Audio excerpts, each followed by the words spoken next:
अस्सलाम स्टूडेंट्स, कैसे हैं आप सब लोग। उम्मीद करती हूँ आप सब खैरियत से होंगे। अल्हम्दुलिल्लाह मैं भी बिल्कुल ठीक हूँ। और आज का जो हमारा टॉपिक है this is water relations. Chapter number 2 start होगा आज प्लांट बॉटनी का पेपर डी का। ठीक है, जो आपका फिजियोलॉजी और है, फिजियोलॉजी एंड इकोलॉजी है। ठीक है, उसमें आपका पेपर चैप्टर 2 है वाटर रिलेशनशिप्स। फर्स्ट चैप्टर हम कंप्लीट कर चुके हैं।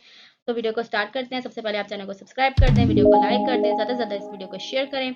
इसके अलावा जो है आप इंस्टाग्राम पे भी फॉलो करें और डीएम करके आप किसी भी तरह का क्वेश्चन या कुछ भी, अगर आपको नोट्स वगैरह किसी चीज़ की जरूरत है तो उसके बारे में पूछ सकते हैं। So let's get. सबसे पहले जो हमारा कंटेंट होगा आज के टॉपिक का वो है ऑस्मोसिस। ऑस्मोटिक कंपोनेंट्स कौन कौन से हैं, वाटर पोटेंशियल क्या चीज़ है, यूनिट्स ऑफ मेजरमेंट, कैसे हम वाटर पोटेंशियल को मेजर करते हैं, advantages of using the water potential, क्यों यूज किया जाता है, इसके फायदे क्या हैं, प्रेशर पोटेंशियल क्या चीज़ है and the role of the pressure potential, और द टर्जिडिटी या turgor pressure in plant cells, यानी प्लांट सेल्स में सब चीज़ों का क्या रोल है। डिटेल में देख लेते हैं कि ये सब क्या है। अब सबसे पहले हमारे पास है ऑस्मोसिस। एक्चुअल में क्या चीज़ है ऑस्मोसिस, हम पहले भी डिस्कस कर चुके हैं कि सॉल्वेंट सोल्यूट की जो है वो मूवमेंट होती है प्लांट सेल्स में एंड एनिमल सेल्स में। जो ऑस्मोसिस है ना, it's basically movement of solvent. और आपको पता है जो लिविंग वर्ड है या बियोलॉजिकल सिस्टम्स हैं उन सब में सॉल्वेंट मोस्टली क्या है, वाटर ही होता है। तो osmosis is the movement of the solvent from a region of its higher concentration, यानी जहां पे वो सॉल्वेंट ज्यादा होगा, जैसे वाटर की कंसंट्रेशन जिस साइड पे ज्यादा होगी वहां से to a region of its lower concentration, नहीं उसके उस रीजन की तरफ जहां पे उसकी कंसंट्रेशन जो है वो क्या है, लो है। This is osmosis through a semi permeable membrane, यानी एक सेमी परमिएबल मेम्ब्रेन के थ्रू जो ये काम हो रहा है। मतलब टू सॉल्यूशंस या टू सिस्टम सेपरेट होते हैं और दरमियान में होती है एक सेमी परमिएबल मेम्ब्रेन। यूं नहीं है कि डायरेक्ट उसमें जो है वो हो जाए, दरमियान में एक सेमी परमिएबल मेम्ब्रेन होती है जिसकी वजह जहां से मूवमेंट होती है। सो दी सॉल्वेंट्स इन द बियोलॉजिकल सिस्टम्स, आपको पता है मोस्टली वाटर ही है तमाम बियोलॉजिकल सिस्टम्स में। तो सॉल्वेंट यहाँ पे हम क्या बात करेंगे कि osmosis is the movement of water specially. ठीक है, ऑस्मोसिस वाटर की ही मूवमेंट है। एग्जांपल्स देख लेते हैं छोटी सी समझाने के लिए आपको यहाँ पे कि हमने when an aqua solution A of high concentration of solute is separated by an aqua solution B, यानी दो सॉल्यूशन हमने ले लिए, एक सॉल्यूशन उसको ए का नेम दे दिया, दूसरे सॉल्यूशन को बी का नेम दे दिया, उनकी कॉन्सेंट्रेशन है वो डिफरेंट है सॉल्वेंट की। ए में कॉन्सेंट्रेशन सोल्यूट, अभी यहाँ पे जो बात की जा रही है वो बात हो रही है सोल्यूट कॉन्सेंट्रेशन की। ए में सोल्यूट की कॉन्सेंट्रेशन ज्यादा है, यानी उसको हम क्या कहते हैं कि this is a concentrated solution. और जो बी सोल्यूशन है उसमें सोल्यूट की कंसेंट्रेशन कम है, यानी सॉल्वेंट ज्यादा है, तो उसको हम क्या कहेंगे, इट्स ए डिल्यूट सोल्यूशन। तो अब यहाँ पे जो बात हम कर रहे हैं किस रेफरेंस से कर रहे हैं, यहाँ पे हम बात करें सोल्यूट के रेफरेंस से। इसको अब आप ऑपोजिट करो, जिस जगह पे सोल्यूट की कंसंट्रेशन ज्यादा होगी वहां पे सॉल्वेंट की कंसंट्रेशन कम होगी, यानी जहां पे सोल्यूट ज्यादा है वहां पे सॉल्वेंट यानी वाटर जो है वो कम होगा। इसी तरह जहां पे सोल्यूट कम है वहां पे वो वाटर या फिर सॉल्वेंट ज्यादा होगा। अब क्या है, दी वाटर और the solvent molecules will move. अब वाटर और सॉल्वेंट के मॉलिक्यूल जो है वो मूव करेंगे फ्रॉम बी टू ए। क्या प्रोसेस है, ऑस्मोसिस का प्रोसेस है। और ये बी टू ए क्यों मूव करें, क्योंकि बी में कंसंट्रेशन जो है वो सोल्यूट की कम थी, वाटर की ज्यादा थी, तो फिर वो सोल्यूट जो है मतलब सॉल्वेंट जो है वो हाई कॉन्सेंट्रेशन से लो कॉन्सेंट्रेशन वाली साइड पे मूव करेगा। तो दिस विल कंटिन्यू, ये उस वक्त तक होता रहेगा अंटिल इक्विलिब्रियम रीच, यहाँ तक कि इक्विलिब्रियम बन जाए या इक्विलिब्रियम जो है वो एग्जिस्ट कर जाए, इक्विलिब्रियम वहां पे अटेन कर लिया जाए। और at the same point there will be no net osmosis, यहाँ पे कोई भी नेट ऑस्मोसिस नहीं होगी। No net water movement, water के मॉलिक्यूल्स की किसी भी तरह की मूवमेंट नहीं होगी क्योंकि अब इक्विलिब्रियम डेवलप हो चुका है। तो these two solutions of the same osmotic potential, ये जो दो सॉल्यूशन है, जो दो सॉल्यूशन है जिसमें ऑस्मोटिक पोटेंशियल या वाटर का पोटेंशियल जो है वो सेम है, these are called the isosmotic solution. इनको हम आइसोस्मोटिक सॉल्यूशन कहते हैं। Water molecules have because water has the high concentration. अब वाटर मॉलिक्यूल्स मूव करते हैं क्योंकि वाटर की कंसंट्रेशन बी में ज्यादा थी, ये बाद में आपको पहले बता चुकी हूँ। देन द ए सोल्यूशन के ए में उसकी कंसंट्रेशन जो है वो कम। तो इन अदर वर्ड्स अगर इसको दूसरे अंदाज में कहना चाहें, एक्चुअल में ये हो क्या रही है, डिफ्यूजन ही हो रही है। डिफ्यूजन में भी ऐसे ही होता है कि हाई कंसंट्रेशन से लो कंसंट्रेशन की तरफ जो है वो मूवमेंट होगी, चाहे वो सोल्यूट की है या फिर सॉल्वेंट की है। लेकिन ऑस्मोसिस के केस में ये क्या है कि this is a special kind of diffusion, ये एक स्पेशल काइंड ऑफ डिफ्यूजन है which involves only the solvent, जिसमें सिर्फ और सिर्फ सॉल्वेंट की कंसंट्रेशन को हम नोटिस में लेते हैं या उसको रेफरेंस बनाते हैं, या उसी पे फोकस। इसके बाद नेक्स्ट हमारे पास है वाटर पोटेंशियल। अब वाटर पोटेंशियल क्या है, मैं आपको इसको सिंपल वर्ड, अगर हम इस वर्ड को समझने की कोशिश करें तो हम इसको क्या कहेंगे, वाटर पोटेंशियल। मतलब वाटर की कंसंट्रेशन, वाटर की एनर्जी, वाटर की पावर, जहां पे पानी ज्यादा है वहां पे वाटर पोटेंशियल ज्यादा होगा। या फिर जहाँ पे पानी निकलना ज्यादा, यानी जैसे एक मिसाल के तौर पे एक सुराख में से, पाइप में से पानी बहुत तेजी से बाहर निकल रहा है, इसका मतलब है उस पाइप के अंदर वाटर पोटेंशियल बहुत ज्यादा था, इसी वजह से वो तेजी से वहां से बाहर निकल रहा है। तो इट्स इस वाटर पोटेंशियल इस तरह से, इस तरह ही अब जो है लिविंग सेल्स वगैरह में हम इसकी देखते हैं क्या बनेगा। इन 1988 the institute of the biology के इंस्टीट्यूट में इसको जो है कंसीडर किया गया है वाटर पोटेंशियल को, या इसके बारे में यानी रिकमेंड किया गया standardized term to describe the water potential, क्योंकि अब क्या था कि एक दफा बताना था कि मूवमेंट ऑफ वाटर हो रही है सेमी परमेबल मेम्ब्रेन में, उसको ऑस्मोसिस डिफ्यूजन एक स्पेशल टर्म यूज करने की जरूरत थी, जिसको 1988 में बियोलॉजिस्ट ने डिराइव करने की कोशिश की, and the term water potential was applied. फिर इस टर्म को मोस्ट कॉमनली यूज किया गया, इसी को अप्लाई किया गया, फंडामेंटली बेसिकली भी इसको यूज किया गया and useful for understanding the water movement, उसमें वाटर मूवमेंट के लिए ही इस टर्म को यानी आप कह लें कि फिक्स कर लिया गया। There are two main factor that determine the water potential. अब वाटर पोटेंशियल के लिए दो चीजें सेल्स में, कोई भी प्लांट सेल में हो सकती हैं। कैसे? सोल्यूट पोटेंशियल, यानी उसमें सोल्यूट की क्या कंसंट्रेशन है किसी भी सेल, एंड प्रेशर पोटेंशियल, और उसमें प्रेशर की क्या कॉन्सेंट्रेशन है या फिर वहां पे प्रेशर कैसा है। तो ये दो चीजें बताती हैं कि वहां पे वाटर पोटेंशियल कैसा होगा किसी भी प्लांट सेल के, इसके ऊपर ही ये डिपेंड करेगा वाटर पोटेंशियल। तो water potential of a system can be defined as, अब ये डेफिनेशन है, इसको आप एग्जैक्ट याद कर लो, जैसे एक डेफिनेशन आप याद करते हो। तो क्या है कि वाटर पोटेंशियल एक्चुअल में होता क्या है? इट इज द डिफरेंस है between the free energy of water, यानी वाटर के मॉलिक्यूल्स में कितनी एनर्जी है इन ए सिस्टम, किसी एक सिस्टम में, और इन प्योर वाटर या फिर प्योर वाटर में, जैसे प्योर वाटर प्रेजेंट हो एटमॉस्फेरिक प्रेशर पे, हमने प्योर वाटर लिया है, और इसके अलावा वाटर प्रेजेंट है किसी भी तरह के प्लांट सिस्टम्स में या बियोलॉजिकल सिस्टम्स में, एंड इनका फर्क, इनका डिफरेंस एट डेफिनेट टेम्परेचर, और टेम्परेचर भी वहां पे एक फिक्स और डेफिनेट सा टेम्परेचर हो, उसको हम कहते हैं वाटर पोटेंशियल। और इसके लिए जो ग्रीक लेटर यूज किया जाता है, it is denoted by PSI, इसके हम जो ग्रीक लेटर है वो यूज करते हैं PSI, ठीक है, वाटर पोटेंशियल के लिए। उसके अलावा है water molecules, pressure, kinetic energy. आपको पता है कि जब वाटर मॉलिक्यूल्स हैं मूव करते हैं, उसमें कुछ ना कुछ काइनेटिक एनर्जी होगी, यानी कि उसमें हरकत है, एनर्जी है, तो हम उसको क्या कहते हैं कि उसमें काइनेटिक एनर्जी है, या उसमें किसी भी तरह की एनर्जी प्रेजेंट है, तो इसलिए वो जल्दी से मूव कर सकते हैं, rapidly can move and randomly, अपनी मर्जी से फ्रीली मूव कर सकते हैं from one place to the another place. The greater the concentration of the water, जितना पानी ज्यादा होगा उतने ही मॉलिक्यूल्स की कंसेंट्रेशन ज्यादा, उतने ही मॉलिक्यूल की मूवमेंट आपस में ज्यादा होगी, काइनेटिक एनर्जी ज्यादा होगी। The greater will be the kinetic energy and the higher will be its pressure, उतना ही उसका ज्यादा से ज्यादा प्रेशर होगा किसी भी चीज के ऊपर जहां पे वो प्रेजेंट है, और उसको हम कहेंगे वाटर पोटेंशियल भी उतना ही ज्यादा है। ठीक है, समझ आ गई?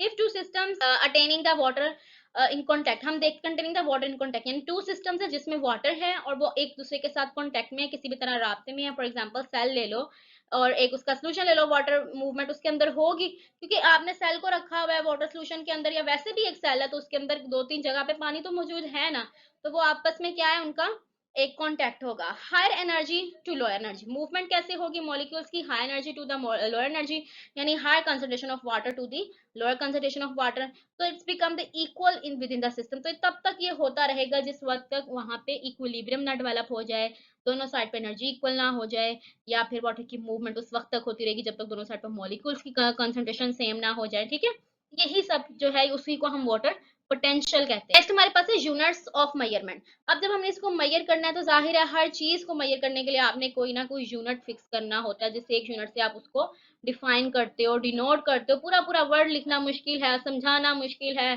पता कैसे चलेगा कि नंबर आपने सिंपल लिख लिया? तो यूनिट्स की जरूरत हमें पड़ती है, सब आप चीजें पढ़ चुके हो।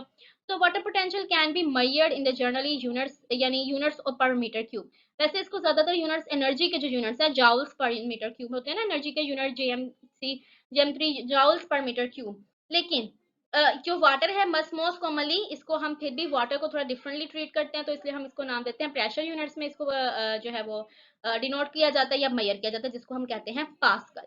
ठीक है, since water has the highest potential, क्योंकि वाटर का पोटेंशियल ज्यादा है, this is used as the refer to as the pressure units में आप उसको यूज करते हैं, क्योंकि आपको पता है कि वाटर पोटेंशियल जो है ना, वो किसी भी और सॉल्वेंट की निस्बत जो है उसका प्रेशर या उसका पोटेंशियल जो है वो हमेशा ज्यादा ही होता है। All solutions have lower water potential than the pure water. Pure water से जो पोटेंशियल है ना वो हमेशा हमेशा जो है वो कम ही होता है। देयरफॉर इज नेगेटिव, इसीलिए उसकी वैल्यू भी नेगेटिव आएगी। जो पीएसआई की वैल्यू आएगी ना, प्रेशर वाटर पोटेंशियल की वैल्यू, वो हमेशा नेगेटिव आएगी, बिकॉज जो प्योर है उसका ज्यादा है, बाकी जिस भी सोल्यूशन में वो होगा, जहां पे भी किसी सेल वगैरह में, वहां पे उसकी वैल्यू नेगेटिव होगी, क्योंकि वो कम ही होगा। Water potential can be define as a tendency of water to leave a system. जैसे मैंने आपको फाइव सिंपल एग्जांपल दी थी ना, तो वाटर पोटेंशियल ये कि किसी जगह से उसने किस प्रेशर के साथ लीव करना है, छोड़ना है उस जगह। High water potential shows their high water potential, मतलब वहां पे ज्यादा पानी प्रेजेंट है, and greater tendency to leave, तेजी से वहां से वो निकल जाता है बाहर। तो यूजिंग द वाटर पोटेंशियल के जो हम यूनिट्स वगैरह यूज करते हैं, इसको यूज करते हैं, it means the tendency of the water to move between two places. हम ये देख रहे हैं कि वाटर कितनी तेजी से किसी भी जगह पे या टू सिस्टम्स में मूव कर रहा है, can be measured. For example from cell to cell in a plant, from soil to root, from leaf to air, यानी डिफरेंट आप सिस्टम इसमें ले सकते हैं कि एक सेल से दूसरे सेल में जा रहा है, रूट से सॉइल से रूट में आ रहा है, या फिर रूट से प्लांट में आ रहा है, या फिर लीव से बाहर जा रहा है एयर वगैरह में। ऑस्मोसिस क्या है? Osmosis can be defined as a movement of the water molecules from region of higher water potential to region of the lower water potential. Simple सी जो है वो डेफिनेशन है कि पहले हमने कहा था वाटर कंसंट्रेशन, और अब हम कह रहे हैं वाटर पोटेंशियल, तो higher water potential to lower water potential. Next is the pressure potential. अब प्रेशर पोटेंशियल क्या चीज है? फिर वही बात है कि उसके नाम से आप देख लो, यानी प्रेशर, किसी भी चीज का प्रेशर होगा, कहाँ पे होगा? तेज होगा, आहिस्ता होगा, ज्यादा होगा, कम होगा, ठीक है। So if a pressure is greater in an atmospheric pressure, यानी अगर किसी जगह पे प्रेशर किसी चीज का जो है वो ज्यादा एटमॉस्फेरिक प्रेशर के applied on the pure water, हम इसको अप्लाई करते हैं ऑन द प्योर वाटर और a solution, it's water potential increases, उसका वाटर पोटेंशियल इंक्रीज कर जाएगा, and this is the pressure potential. यानी क्योंकि उसमें प्रेशर की वजह से, एटमॉस्फेरिक प्रेशर से प्रेशर ज्यादा है, तो वहां पे वाटर पोटेंशियल भी इंक्रीज कर गया। इसी को हम उसको प्रेशर पोटेंशियल का नाम दे देते हैं, क्योंकि ये किस वजह से है? प्रेशर की वजह से है। It is equal to the pumping of water from one plant to the other, यानी एक प्लांट से दूसरे प्लांट में जैसे पंपिंग करनी हो, तो फिर अगर प्रेशर ज्यादा होगा तो पंपिंग हो सकेगी ना। तो प्रेशर, अगर वाटर पोटेंशियल ज्यादा होगा तो प्रेशर ज्यादा होगा, प्रेशर ज्यादा होगा तो प्रेशर पोटेंशियल ज्यादा होगा। बात की समझ आ रही है? When the water enters the plant cell, जैसे पानी एंटर हुआ एक प्लांट सेल में, बायोस्मोसिस के नतीजे में हुआ है, प्रेशर में बिल्ट इन साइड, उसके अंदर एक प्रेशर डेवलप हो जाएगा, क्योंकि उसके अंदर वाटर एंटर हो चुकी है। सेल मेकिंग सेल टर्जिड, अब जब वो सेल के अंदर पानी चला गया, वो उसको टर्जिड करेगा and increases the pressure potential. तो जैसे सेल में टर्जिडिटी आई है, प्रेशर बना है, तो वहां पे प्रेशर पोटेंशियल भी बढ़ जाएगा, ठीक है। और इसके अलावा क्या है? Pressure potential is usually positive, pressure potential हमेशा पॉजिटिव होता है। हाउएवर सर्टेन केसेस, कुछ एग्जांपल्स में, जैसे जाइलम के केस में ये नेगेटिव होता है, बिकॉज उसमें वाटर इज अंडर टेंशन, क्योंकि वाटर पहले ही टेंशन में होता है, इस वजह से उसके ऊपर नेगेटिविटी का असर जो है वो थोड़ा सा आता है, कि प्रेशर वहां पे थोड़ा कम ज्यादा होता है, इस वजह से उसकी वैल्यू नेगेटिव होती है। अदरवाइज प्रेशर पोटेंशियल हमेशा पॉजिटिव ही होगा। And water potential is affected by two things. अब वाटर पोटेंशियल में दो चीजें आएंगी जिसमें उसका असर होता है, एक तो उसमें आएगा सोल्यूट पोटेंशियल, एंड दूसरा क्या है? Pressure potential. तो दो चीजें हैं, इसीलिए हम इसको कहते हैं कि water potential is equal to solute potential plus pressure potential. छोटे मोटे से न्यूमेरिकल्स में भी ये चीज जो है वो यूज हो जाती है। Roles of pressure potential. अब ये प्रेशर पोटेंशियल के फायदे क्या हैं, इसके रोल क्या हैं सेल में? इसमें ऐसे है कि हम बेसिकली, क्योंकि आप बॉटनी पढ़े तो हमने प्लांट सेल में देखना है, एनिमल्स में इसके थोड़े डिफरेंट होते हैं। क्या है roles? It ensures the maintenance of the normal turgidity या रिजिडिटी, जो है रिजिडिटी या टर्जिडिटी को मेंटेन करने की पूरी कोशिश करता है प्लांट सेल्स में। दैट इज कंसिडर्ड बहुत ज्यादा इंपॉर्टेंट है ना, कि प्लांट की शेप, सेल की शेप टर्जिड रहे और एग्जैक्ट रहे, तो नॉर्मल वर्किंग ऑफ सेल के लिए बहुत ज्यादा जरूरी है। For example in absence of turgidity, अगर टर्जिडिटी नहीं हो, सेलुलर ऑर्गेनेल्स उसके अंदर होंगी, such as mitochondria, plasmids, they may not be maintain the relationship, उनका रिलेशनशिप मेंटेन ना हो सके with respect to one and other, एक दूसरे के साथ, with necessary for the normal metabolic functions. और अगर मेटाबॉलिज्म यानी माइटोकॉन्ड्रिया वगैरह में कोई प्रॉब्लम आ गई है, या प्लाज्मिड में या क्लोरोप्लास्ट में उनकी शेप मेंटेन नहीं रह पा रही, उसमें कोई टर्जिडिटी नहीं रह पा रही, तो वहां पे जो मेटाबॉलिक प्रोसेसेस होने थे, सब मेटाबॉलिक फंक्शंस होने थे, वो भी पूरी तरह से असरअंदाज होंगे, ठीक है। तो ये इस वजह से बहुत जरूरी है प्रेशर पोटेंशियल। उसके अलावा the pressure potential is responsible for the cell enlargement, size का इंक्रीज जो है वो प्रेशर पोटेंशियल पे डिपेंड करता है। जितना प्रेशर पोटेंशियल ज्यादा होगा, स्ट्रेचिंग हो जाएगी, साइज में इंक्रीज होगा। Occurs only when in the pressure potential of a cell is high, तभी होगा ना जब सेल का प्रेशर अंदर से ज्यादा होगा, तो वो स्ट्रेचिंग होगी, तो ज्यादा हो जाएगा। Since the irreversible stretching of the primary wall की इस तरह से स्ट्रेचिंग होती है कि वो वापस अपनी जगह पे नहीं आता, तो वो फिर एक दफा जब साइज बढ़ जाता है तो वो फिर बढ़ा ही रहता है। तो इसलिए फिर ग्रोथ के लिए बहुत ज्यादा जरूरी है प्रेशर पोटेंशियल का ज्यादा होना, या फिर प्रेशर पोटेंशियल की एग्जिस्टेंस बहुत ज्यादा। The pressure potential is also causes the reversible changes, ये रिवर्सिबल चेंजेस भी देता है सेल वॉल्यूम में, प्लांट सेल का जो सेल वॉल्यूम है ना उसमें भी रिवर्सिबल चेंज होगा, because it leads to the turgor movement, क्योंकि जब स्टोमेटा की होती है ना ओपनिंग एंड क्लोजिंग, तो उसमें वॉल्यूम में फर्क आता है, वो सिकुड़ते भी हैं वो फैलते भी हैं, तो वो टर्गर प्रेशर या टर्गर मूवमेंट के लिए इंपॉर्टेंट है। तो अगर ये रिवर्सिबल चेंज नहीं होगा सेल के वॉल्यूम में प्रेशर पोटेंशियल की वजह से, तो वो तो फिर फिक्स हो सकता है उसका साइज, एक दफा अगर स्टोमेटा खुल गया वो वापस बंद ही ना हो सके, तो उसमें रिवर्सिबल चेंज का होना भी जरूरी है।